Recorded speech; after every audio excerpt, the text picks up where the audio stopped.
কাশ্মীরে পূর্ণ রাজ্যের মর্যাদা ফেরানো নাকি রাজনৈতিক নেতাদের দুর্নীতি মুক্ত করা? আজ লোকসভায় পেশ হতে চলেছে তিনটি বিল নিয়ে ক্রমাগতই কিন্তু উত্তাপ বাড়ছে রাজধানীতে। আজ তিনটি বিল লোকসভায় পেশ করবেন অমিত শাহ, তাকে কেন্দ্র করে ইতিমধ্যেই কিন্তু রাজনৈতিক তরজা তুঙ্গে। এই তিনটি বিল নিয়ে আমরা আরো জানবো, কথা বলবো। রাজীব এই মুহূর্তে আমাদের সঙ্গে রয়েছেন, আমাদের প্রতিনিধি রাজীব। তিনটি বিল, যে বিল নিয়ে ইতিমধ্যে চর্চা শুরু হয়ে গিয়েছে, বিরোধীদের একাংশের বক্তব্য আমরা পাচ্ছি।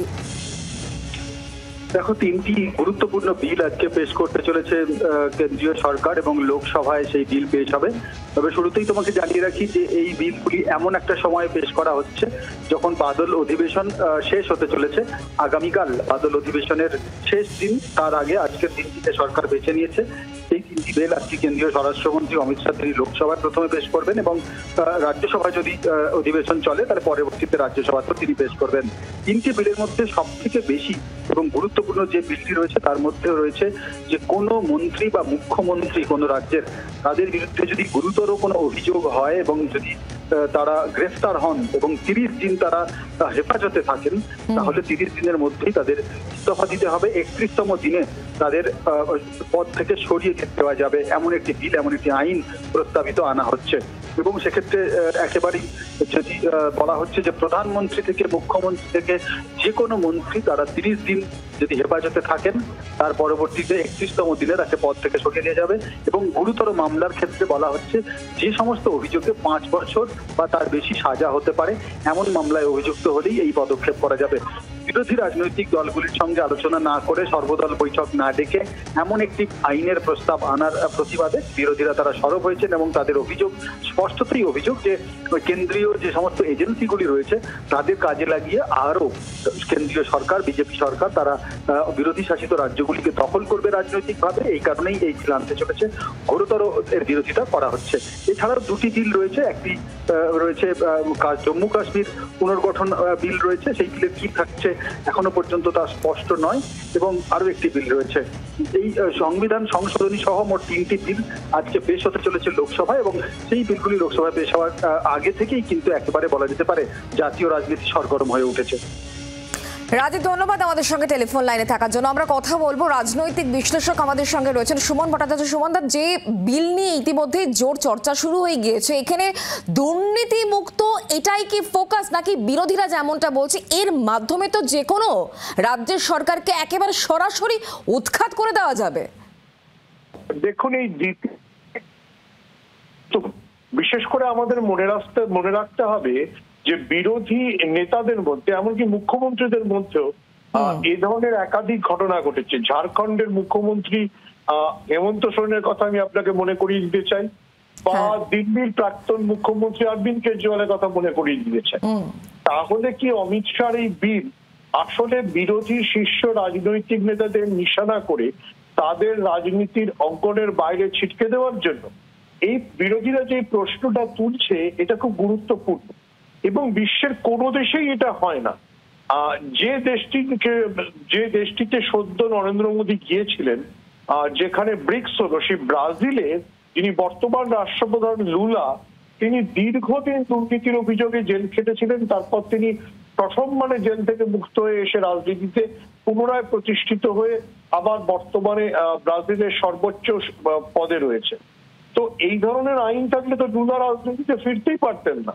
তো স্বভাবতই প্রশ্ন উঠবে যে এইটার পড়ার যুক্তি কি? আসলে কি অমিত শাহ ওই যেটা অনেকেই গল্প করছেন, তিনি আসলে বিশ্বাস করেন রাজনৈতিক প্রতিদ্বন্দ্বীদের আগে থেকে সিস্টেমের বাইরে ছিটকে দাও, সেটাতেই তিনি মনোনিবেশ করেছেন। অনেক ধন্যবাদ সুমন দা আমাদের সঙ্গে টেলিফোন লাইনে থাকার জন্য। আপনাদের যে বিলের কথা বলছি, যে বিল অমিত শাহ পেশ করতে চলেছেন এবং যে বিল নিয়ে ইতিমধ্যেই চর্চা চলছে, 130তম সংবিধান সংশোধনী বিল। ফৌজদারি মামলায় প্রধানমন্ত্রী, কেন্দ্রীয় মন্ত্রী, মুখ্যমন্ত্রী গ্রেফতার হলে 30 দিন হেফাজতে থাকলে তাকে পদত্যাগ করতে হবে অথবা স্বয়ংক্রিয়ভাবে তাদেরকে সরিয়ে দেওয়া যাবে। আর এটাকে কেন্দ্র করে এই মুহূর্তে বিরোধীরা কিন্তু সরব হচ্ছে।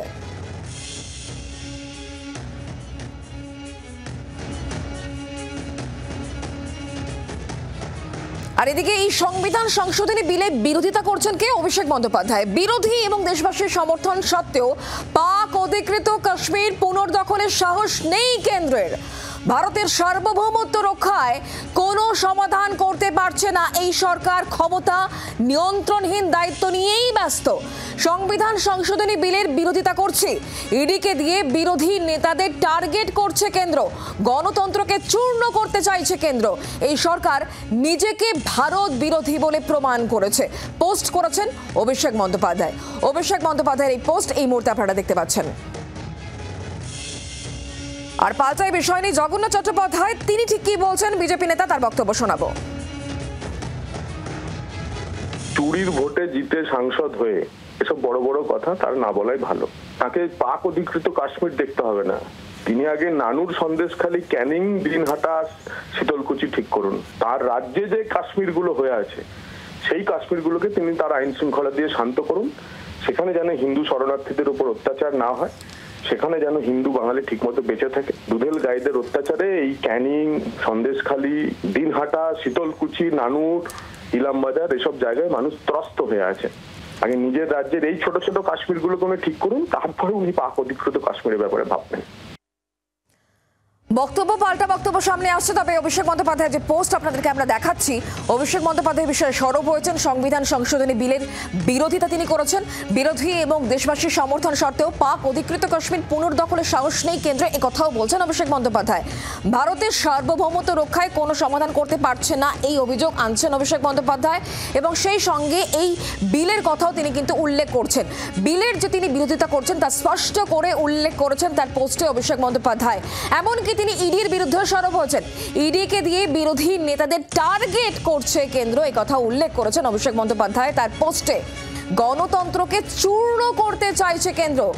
এই সরকার নিজেকে ভারত বিরোধী বলে প্রমাণ করেছে। পোস্ট করেছেন অভিষেক বন্দ্যোপাধ্যায়। এই মুহূর্তে যে ছবি দেখাচ্ছি, বিল, আর এই বিলকে কেন্দ্র করে সংসদ উত্তপ্ত। সংসদের অধিবেশন এই মুহূর্তে দেখতে পাচ্ছেন, বিল নিয়ে এই মুহূর্তে চর্চা চলছে।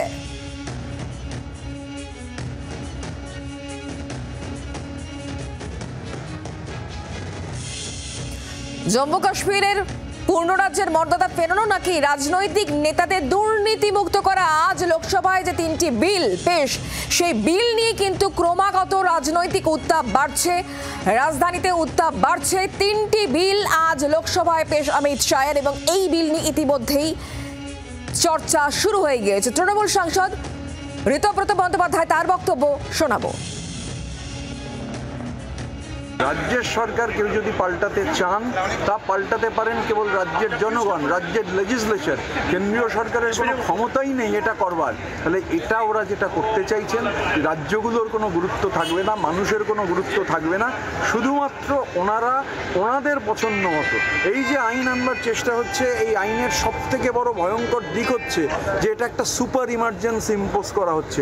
ওনা ইমার্জেন্সি নিয়ে কথা বলেন, এটা অলিখিত সুপার ইমার্জেন্সি। যেমনভাবে হিটলার গত শতাব্দীতে জার্মানিতেই এক্সপেরিমেন্ট করে দেখিয়েছিলেন, ওরা সেই একই এক্সপেরিমেন্ট করতে চাইছে। এটা অটোক্রেটিক, একেবারে কর্তৃত্ববাদী এবং স্বৈরাচারী এবং অ্যান্টি ফেডারাল। বাংলার আওয়াজ, বাঙালির আবেগ, জি 24 ঘন্টা।